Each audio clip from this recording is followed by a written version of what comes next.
What's up everybody, it's your boy Slaven Bilic here with another BBC World Cup punditry video. Of course I'm kidding, what's up everybody, it's Jack Farr here with just kind of an observations and an opinion dump video based on the World Cup group stages so far. Joined by Franklin here today, who is suffering through the hot weather with me. You don't get to be as pale as I am without hating this kind of weather. So as I've said, this is going to be kind of, an opinion dump, an observation dump. There's not going to be a great deal of editing for this video, just going to be me kind of digesting and formulating my own opinions as I go. I've got a few topics which I know I do want to hit on, but we're getting to the end of the group stages now. We're starting to kind of solidify what the knockout stages are going to look like in the early rounds. So I just thought this would be a better time than any to just have a couple of things that I've picked up on that I'd like to share with you. Number one, and the first thing I'd like to say, I said in a video, I think it was probably a couple of months ago now, that Diego Godin's he's still a top 10 centre-back in my opinion, but I really don't think he's in the top 5 or the top 3 of my centre-backs anymore.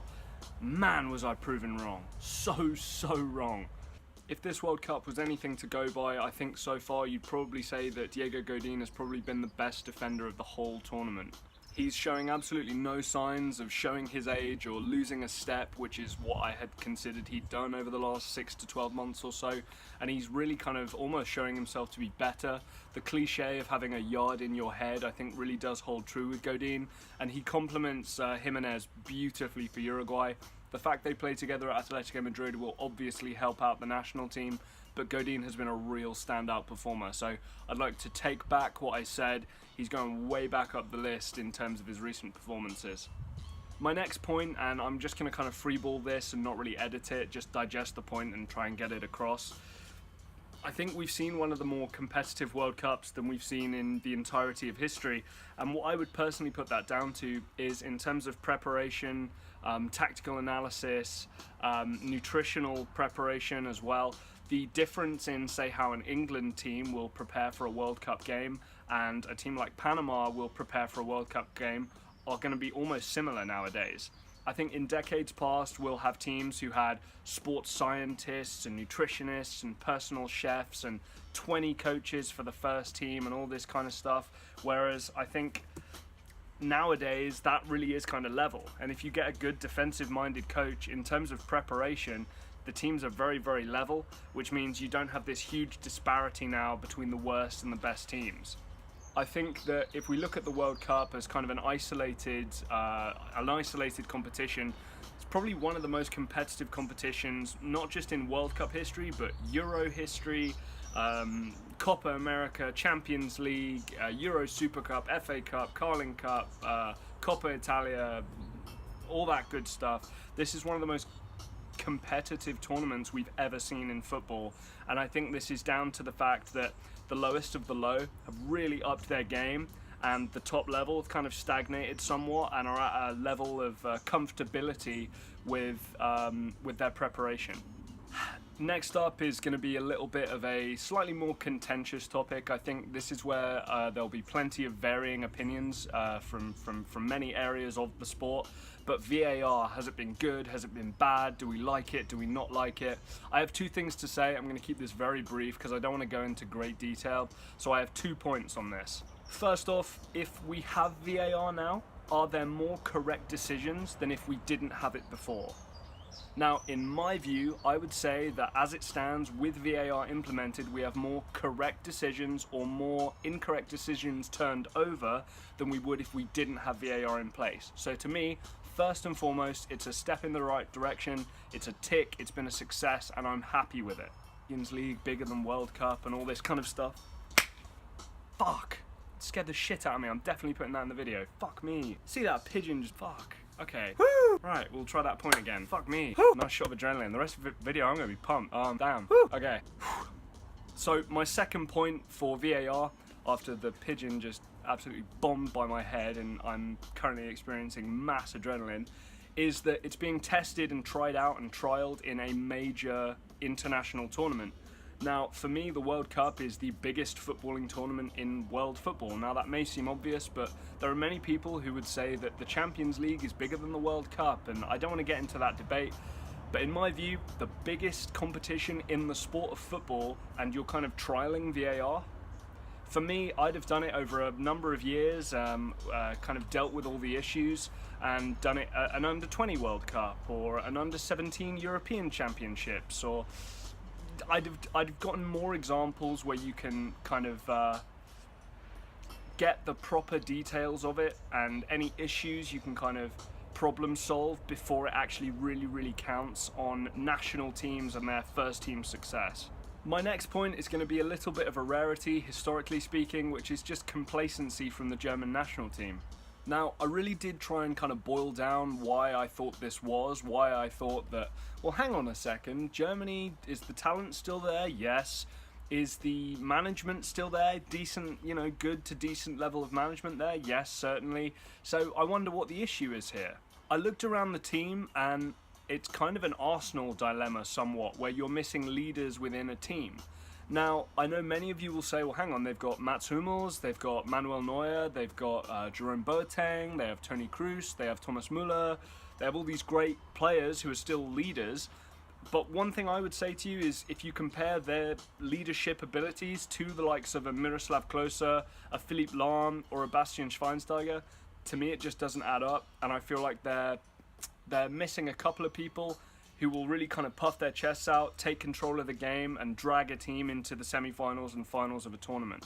Don't get me wrong, I still think Germany are going to go stupidly far in this competition. They always do. It's kind of an innate mental mindset, which I'm always been a huge fan of. My next point would be with the French national team. I'm looking at a team that's still chock-filled with talent, but still not convincing. I'm still not convinced by them as a good team and a reasonable threat if they were to come up against the top teams with more clutch players. I'm starting to see this pattern develop where it's almost like France are becoming Belgium, and Belgium are becoming what France should be, if you see what I mean. It's a team of very talented individuals who, they're playing together okay, but that convincing aspect of it, I'm not totally blown away by what France are doing when they're kind of sneaking past teams by a 1-goal deficit. They should be killing off teams. They've got one of the most talented squads in the whole tournament, arguably the most talented squad in the whole tournament, and you'd be looking for more out of them for this World Cup.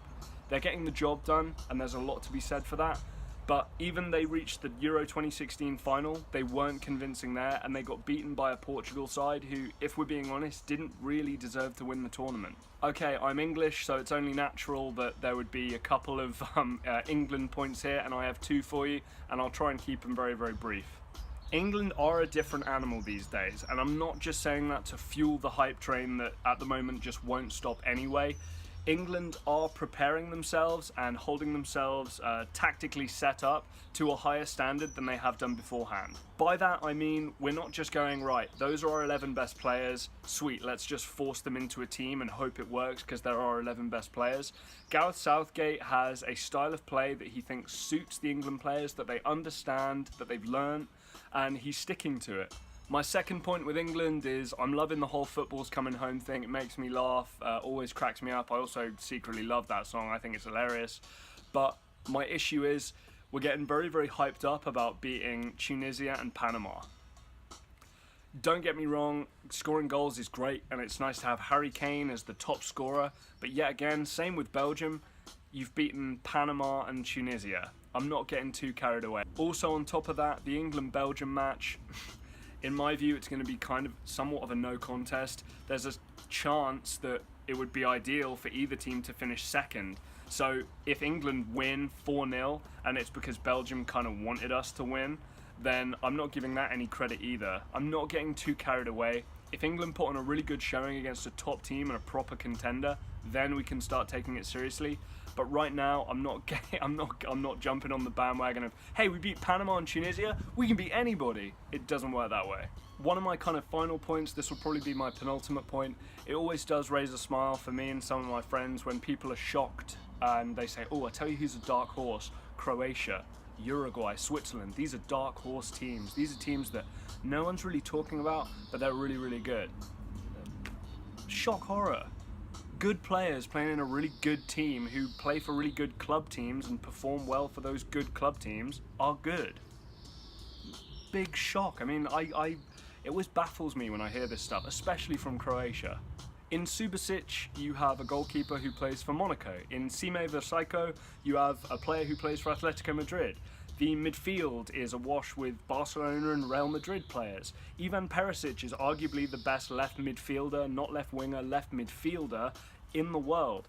Mario Mandzukic is coming off probably the best two or so years of his career, and they've got talent all over the field. So whenever anybody sees them play a team and go, hey, I tell you what, this team aren't bad, I love the way that you're surprised. It's arguably the best midfield in the whole tournament, in Luka Modric, Ivan Rakitic and Kovacic. Like I said, same with Uruguay. You've got Jimenez and Godin as your centre-back partnerships.